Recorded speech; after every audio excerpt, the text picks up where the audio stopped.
Good evening and welcome to Black Muse Podcast. Black Muse, where creatives from the worlds of jazz, hip hop, gospel, politics, sports, fashion, theater, and literature engage in the lively art of conversation. I am so excited to be here with you today with a young man who so many know in our neck of the woods. He is a filmmaker, a documentarian, a professor. We'll talk about so many things that he does. He's an author. The man is a true Renaissance man. I'm speaking of none other than Stan West. Welcome to Black Muse Podcast. Thank you, Doris. Thanks for the kind words, too.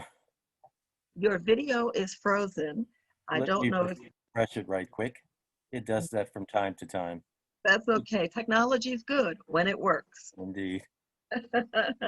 Well, welcome to Black Muse. I'm so excited to talk with you. We always have such lively conversations, Stan. And I think what I would like to do right off the bat, before we even get started, is to let our listeners hear something that we're going to be talking about. And maybe what we'll do is we'll listen to this and then have you explain it to our listeners. Okay. Okay, Sounds here good. we go. All right, stay tuned. Oops, I'm sorry, just one moment. Okay, here we are.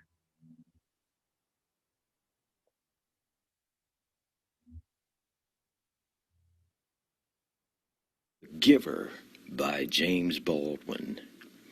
If the hope of giving is to love the living, the giver risks madness in the act of giving.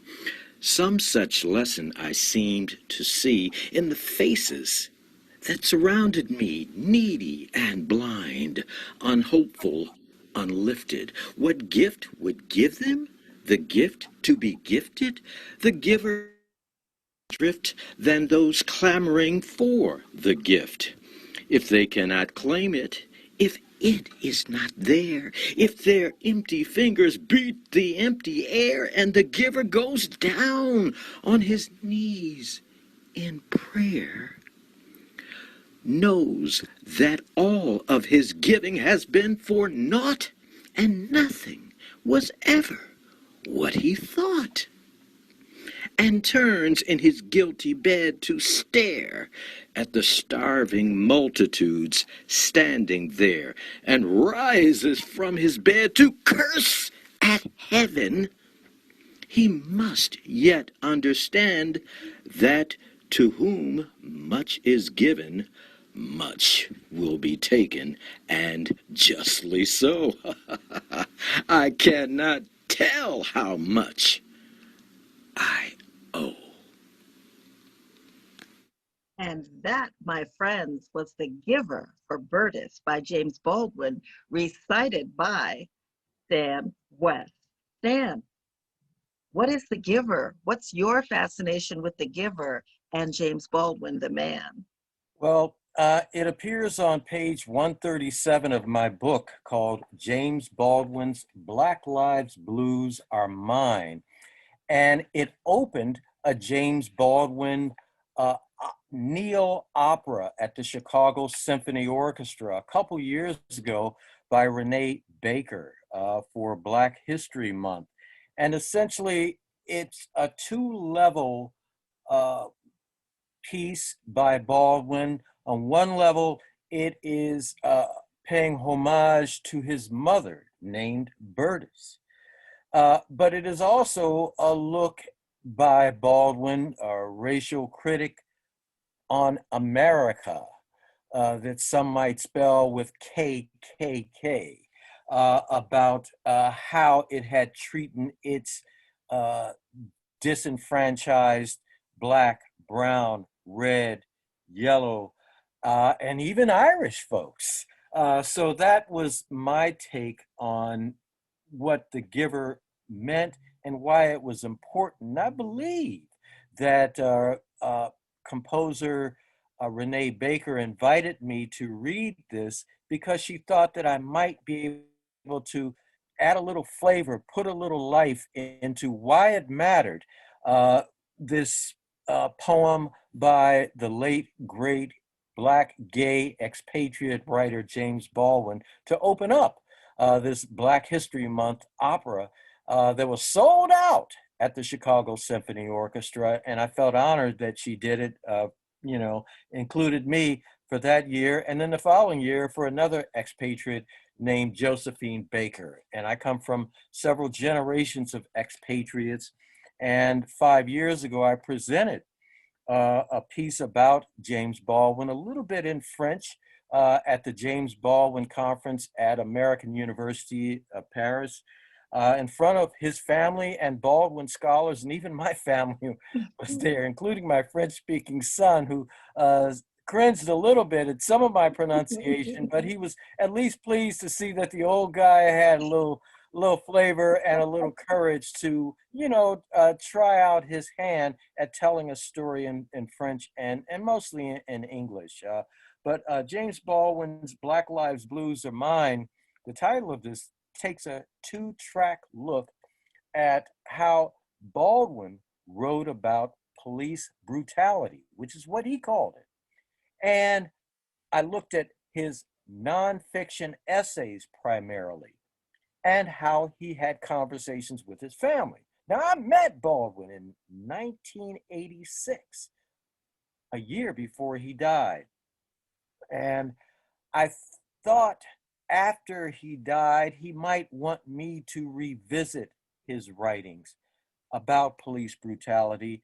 And just as he had conversations with his family, he might want me to have conversations with my family too. And the book includes those conversations with my straight, gay, and even one Black, Mexican, Italian, trans rabbi named Ramona Hernandez Perez. And every family should have one of those. And in my family, Ramona is ours. That is wonderful. And I love the title of your book. I can't help but ask you, the blues and James Baldwin are synonymous because he's actually somebody who's a self-labeled blues man. But yet he didn't sing and professed that he knew nothing about music. But yet he believed that his writing and his work in portraying our culture in language that we understand was very much synonymous with the work of blues singers. Talk to us about that. What was it about him that made him feel like his work was parallel to the work of a blues singer? I wrote about that a couple times in the book, and he had several works that blues was in the title, and blues was also in the content. And you're right that blues was part of his themes for his content often, and sometimes jazz. And of course, blues is the foundation for jazz. And what people often don't know is that blues did not originate in Alabama and Mississippi, Mississippi, but it originated 200 years ago in the savannas of Africa, Guinea-Bissau, Mali. Dr. Sam Floyd, who founded the Center for Black Music Research, argued that it began, and he had lots of statistical and sociolinguistic and musical data to make the case that it began, he said, along the Senegambian border. Truth be told it began in all of those African places around the same time 200 years ago. And many Africans told me that they don't mind that African Americans take credit for creating the blues in slave states 100 years ago and popularizing it. But in fact, they created it 100 years prior, but they called it folk music and still do. And if you go to Mali, places like Timbuktu, you can still hear blues. There was a movie nominated for an Academy Award about 6 or 7 years ago that opened at the Chicago International Film Festival, simply called Timbuktu, by an African filmmaker from that region, and it included blues, and it talked about how, among other things, that there was a sacred music to the blues, and there was a sacred love and appreciation, but for fundamentalists, in this case, ISIS type fighters who took over parts of Mali then and even now. They were attacking it with a kind of a 13th century medieval zeal, thinking that it was very Western or something that was against the Allah because it was pleasurable and enjoyable, just as they were attacking soccer or basketball or anything that people were doing that was bringing them joy in the savannas of Mali, in this central North African place where there's often lots of pain and suffering and a history of colonialism. So for them, blues, and for us too, sort of is a musical landscape, a backdrop for pain, suffering, but it also has a kind of what's it called, happiness too, because there's a joy about blues. And I learned that the hard way because, like many African Americans, I thought about the blues, certainly in terms of the music, there was a obvious enjoyment of it, but the lyrics to me seemed, at least on the surface, rather depressing and simplistic until I looked deeper and I found out that much of the blues was acts of resistance.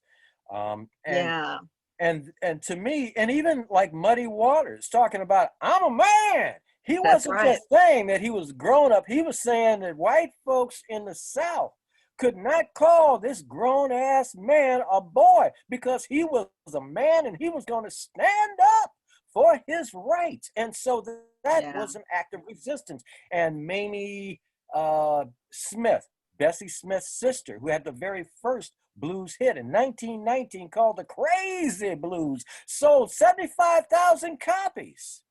Hmm. Can you imagine that? A bestseller.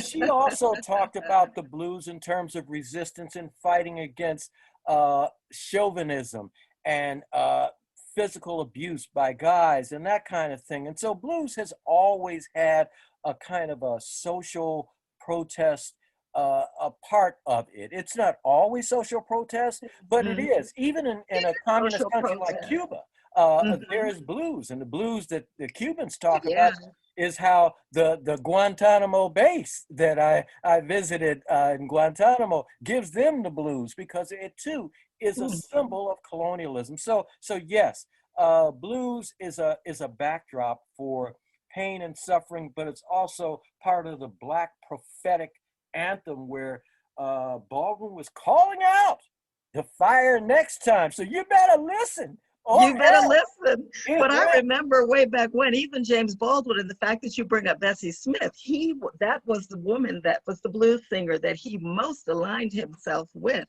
I think about a photograph that is one of my favorite photographs. Robert Kennedy, I believe he was in New York, I'm not certain of it, but literally as far as the eye could see were hundreds of Black men holding signs, I am a man. And he gave this speech and they wanted him to know that was their message. And I heard a writer, Stan, talk about how when you look at an artist and think about blues and acts of resistance and civil rights and all of that, that the blues, a lot of people look at blues as such an emotional thing. It's an outcry of all the pain and suffering.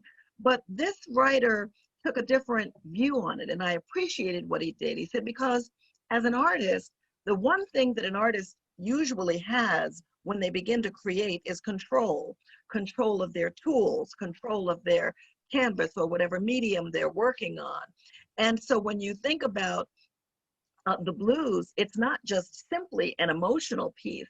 And that's why Baldwin can really be compared, I think, to artists like that, because at least for the greater part of his career, he had that kind of control over his voice and what he wanted to say.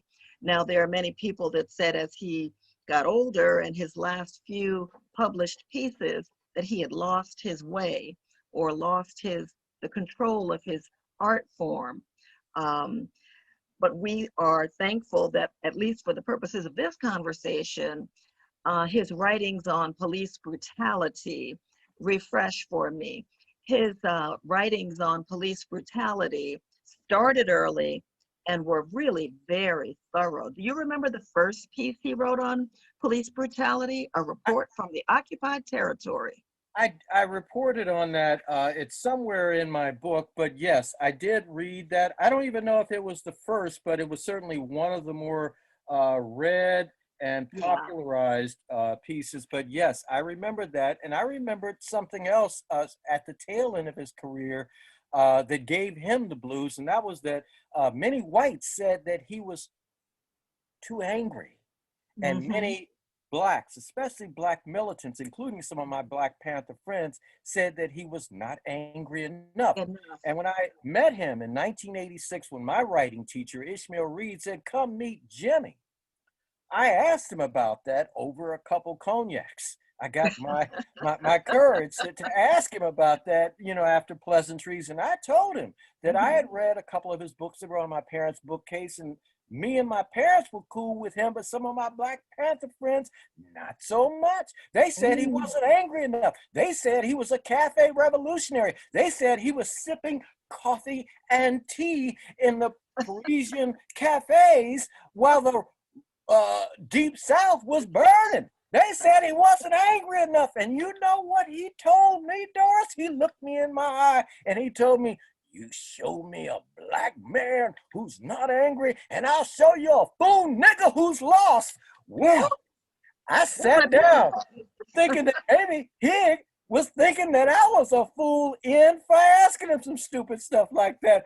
But you know what? I got his attention, and he certainly got mine. And this inner turmoil that sometimes people call a jihad, an internal struggle about whites thinking he's too angry, blacks thinking he's not angry enough, was what he wrote about at the tail end of his question in a deep, rich, layered way, was what guided his writings in 1979 that wound up being in the Academy-nominated documentary by Raoul Peck, "I'm Not Your Negro." It also wound up in the piece that was won an Academy Award for an actress, "If Beale Street Could Talk," that he wrote, that was about police brutality. He was angry. He was plenty angry, but he was also cool. He was too cool to go around pimp slapping folks. But he used his words as a weapon. He used his blues news that we could all use. And that's what I'm trying to do. So it gave him the blues, how sometimes people didn't appreciate him. But you know what? I ain't gonna lie. Sometimes it gives me the blues too. But I'm tough. I can handle it. You can handle it. I know you can. How would you compare his messaging then, so many years ago, with the messaging of protesting today as it relates to police brutality? I mean, back then he was writing for, it was what they called a plea for the recognition of our common humanity. That sounds a lot like what I hear today coming from the activist community. This is why it makes him so relevant. Is there anything that you see in all of his writings that we're missing today? Yes, and that's why there's a Baldwin Renaissance, and maybe my timing was just right for James Baldwin's Black Lives Blues Are Mine, because first of all, he called Refresh your audio and video. it. I like his term better. You So repeat I that think for his me because term we is, lost you.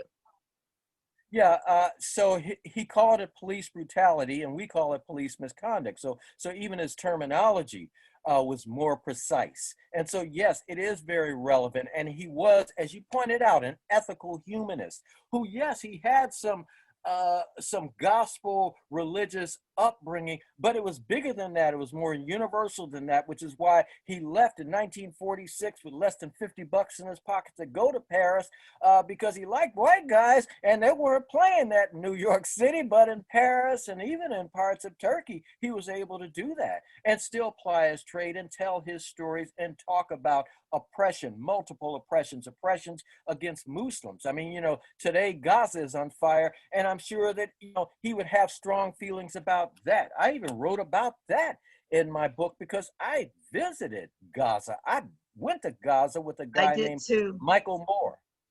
And so, Mm. when I think about this very small place, I think it's Mm-hmm. less than what, 7 miles long, and there's more than 1 million people in this toxic place of a kind of Israeli apartheid. It's an incendiary place, and now literally and figuratively and physically, it is on fire by the Israeli military because Yeah. Hamas is firing rockets at Israelis. And I saw the pain of the Israelis when it fell into a synagogue, I believe, in a place called Ashkelon. Which is very sad. Again, I have a rabbi in my own family, so these kind of atrocities on both sides are disturbing. But who's right? Who's wrong? Who's dead? There are hundreds of Palestinians who have been slaughtered, mostly non-combatants, and there have been dozens of Israelis, most of them non-combatants. It's always the women and children, not the guys with guns from these kind of ideological land wars, ethnic cleansing situations who die. It's not the guys with guns, it's the women and children. And so, I And think Baldwin would unfortunately, have something to say about that. And I know he had something to say about how Muslims in Paris and throughout France were being mistreated, were given second-class treatment. I know he had something to say about Algerians and Moroccans from North Africa and the kind of the colonial struggles that they were fighting with. He wrote about that. Those were also in some of his essays, and they fell within this idea, this bailiwick of police brutality, ask you a state-sponsored terror. question. Why do you feel that police brutality was such a big issue for Baldwin? I mean, when you even think about how he framed the problem, so many decades ago at that time, he felt there would never be any real solution to the problem as long as the police departments were investigating themselves. This is exactly what we're dealing with today. It is, and the piece that I broke off is the mental health issue, because many of the people who are police misconduct victims are often folks who are troubled, who have some mental illness issues. And often some of the police that are doing these dastardly deeds are also troubled and also suffering from mental illness. So what I'm trying to do, in a not so much point your finger at one group or another, is to bring up this idea that both groups could be and often are troubled and need help, need support. And there is some documentation about that. There was one even local woman, because many of them increasingly are not guys, but women, in Chicago's south suburbs, was acting up and acting out on the Elgin Expressway. And she had a little penknife, but she was several yards away from police, and she was just trying to get some attention. She was really crying out for help. And instead of people subduing her and the police arriving with a mental health practitioner to talk her down and to de-escalate the situation, they shot her dead. And there's increasing cases of that. The list of women killed by cops grows. On social media, a commentator named Carol Jenkins shared on April 18, 2018, an update about how law professor Kimberly Crenshaw with Rhonda Dormius, the mother of the 23-year-old woman shot to death by police in her home while she cradled her small son, the family of Corin Gaines, was later awarded $37 million. This idea that lots of women who might be troubled, who might be poor, are being increasingly targeted. They're shooting black and brown and red women, children, and men like dogs, like deer. Some 5 decades after you mentioned Dr. Martin Luther King's death, shook Baldwin so much that he wrote about King, Malcolm, and Medgar in such a poetic, passionate way.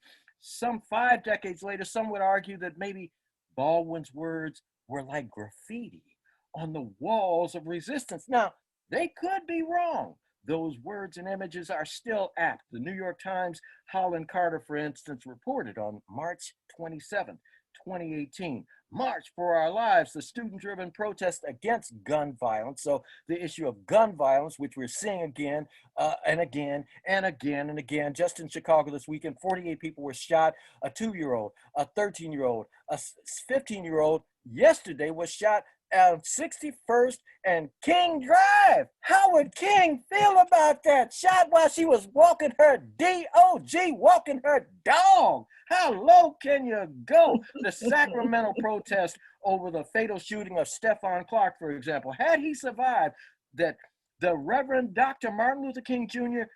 would have been there, walking, talking, New York Times says, listening, present as he was for countless body on the line campaigns for social justice in the 50s and 60s. So the proliferation of guns, the militarization of police, and even gangs, this sort of acceptance of gun violence is something that has become toxic and woven into the fabric of this violent place that we call America, that he might spell, that is Baldwin, with 3 Ks, KKK, because it's that kind of place.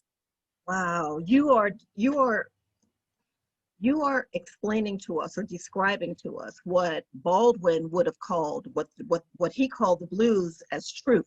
This is truth. These are facts. This is what we're dealing with every day. Baldwin was a bit sinister. You know, he was suspicious, okay?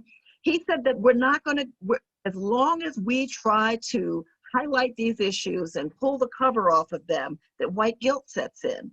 That as long as white guilt sets in, there will always be this attempt to, you know, put processes in place to keep Black people down, because white people in general, or Americans in general, want an exalted feeling of themselves in the world.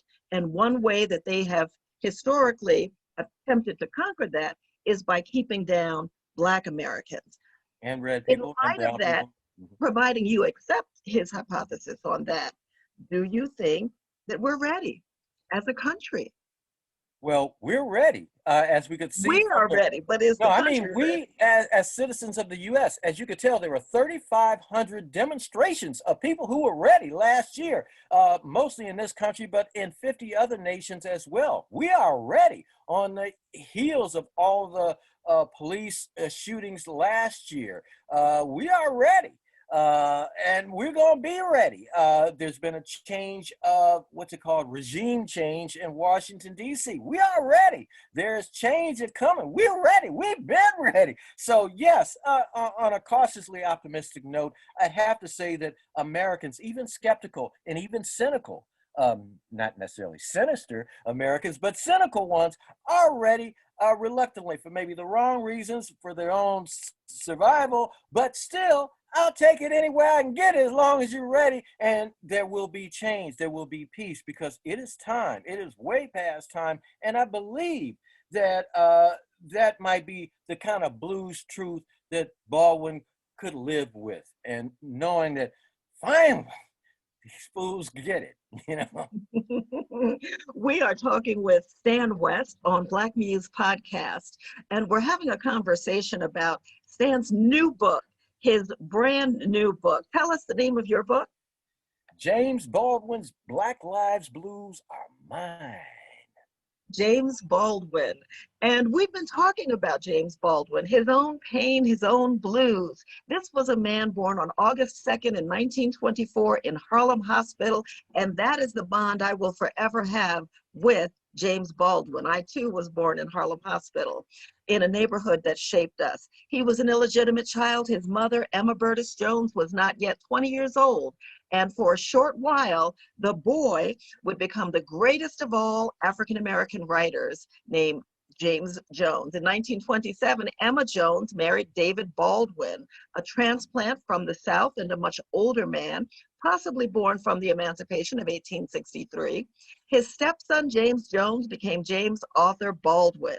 James Baldwin was a teenager when his mother told him that David was not his biological father, and James was never to learn who that man was.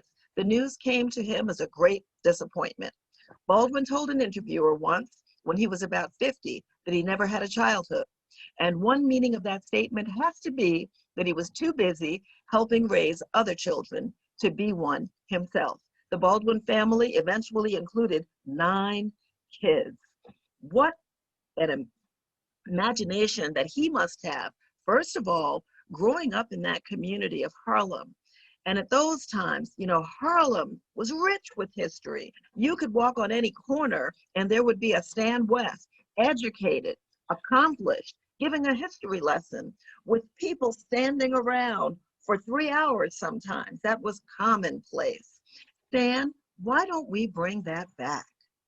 I think we are. There is a Black Renaissance. I know Time Magazine earlier this year during Black History Month did a cover story with several writers talking about the Black Renaissance, the resurgence.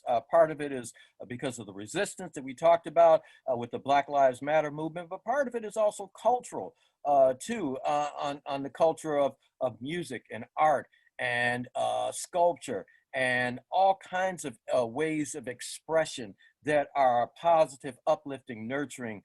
So yes, there is a renaissance, and you know there always has been, and that too is the blues. That the blues truth, you know, because the thing in the blues is that there's a part of it where somebody done me wrong. There's always something in a blues song where somebody done me Somebody wrong. done somebody wrong. Exactly, you know, and it could be the singer, something that they did, and now they're paying for it. Oh, whoa, you know, but it's always somebody done me wrong. That's So, right. That's so right. that's a blues truth. That Black Muse Podcast is a Chicago West Community Music Center production. Chicago West Community Music Center is known as the music school where West Side youth become global citizens. The Chicago West Community Music Center delivers high quality, contemporary music instruction to underserved youth across the Chicago area. For more than 20 years, the center's music programs have enriched young lives while strengthening bonds within the community. The rigorous music programs prepare students to play, learn theory, read, and attend master classes as a preparation to move from private lessons to performing in its community orchestra. The center, affiliated with the Chicago Symphony Orchestra's African American Network, offers lessons and performance opportunities to over 1,000 students annually in classical, blues, jazz, and other genres. The long-term partnership between CWCMC and the Berklee College of Music in Boston allows students to participate in the Berkeley City Music Pulse program. This cutting-edge curriculum centered around present-day music styles and instruments that youth tend to select while developing theoretical, listening, improvisational, and performance skills. You can go to cwcmc.org to find out more about Chicago West Community Music Center, where you'll see opportunities for you to volunteer as well as to donate. We are back with Stan West as we wind down this interview. Stan West has been sharing all of the juicy tidbits of his new book, brand spanking new book. Tell everybody where they can purchase the book. it's on Kendall Hunt, which is an educational publisher, and it is an ebook only. I happen to have an author's hard copy, which they give me a couple copies of, and that's what I'm holding here. But it has a cover on ebook, and even in this particular author's copy that's by Raymond Anthony Thomas, who I know you worked with at Johnson Publishing Company. Many It's a years. stunning cover by a renowned Chicago painter. And I just wanted to sort of share one thing, because you mentioned David Baldwin, his stepfather, but it's also his brother's name. He was very, very close with his brother. He wrote lots of letters to his brother. Matter of fact, he wrote to his brother and talked to his brother a lot about police misconduct. And I just have a couple sentences as he explained to his brother in a letter in the summer of 1955. Writing should do something, said biographer Ed Pavlik. Baldwin said, I want to be stretched, shook up, to overreach myself and to make you feel that way too. You know what, Doris? Me too. Amen. I want to be stretched. Amen. We need more of that in our community, for sure. Is there any other aspect of the book that you'd like to touch on before we close? Just that Baldwin was misunderstood, not appreciated much, and as much as he should have. And you mentioned Robert Kennedy. He and Lorraine Hansberry, two gay bisexual folks, met with Robert Kennedy because Kennedy, like many white liberals, said, well, what do Negroes really want? And when they started telling him, Kennedy got all red-faced. That is Robert Kennedy.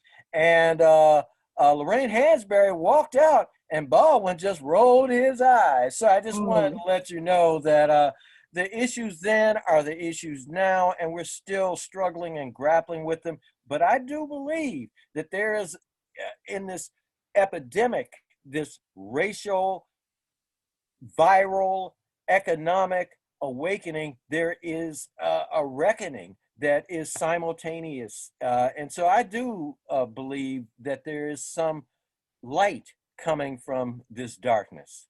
So thank God for that, you know. I would agree. I absolutely would agree. They say the wheels of justice turn slow, and they are slow, but change is a-coming. And that I do believe. Stan West, I want to thank you so much for joining Black Muse Podcast. Well, thank you. I don't know if I was colored or colorful. How about both? You never disappoint, never disappoint. I'm so excited to talk to you, and we'll be sure and have you back soon. Well, thank you so much, Doris. I appreciate it.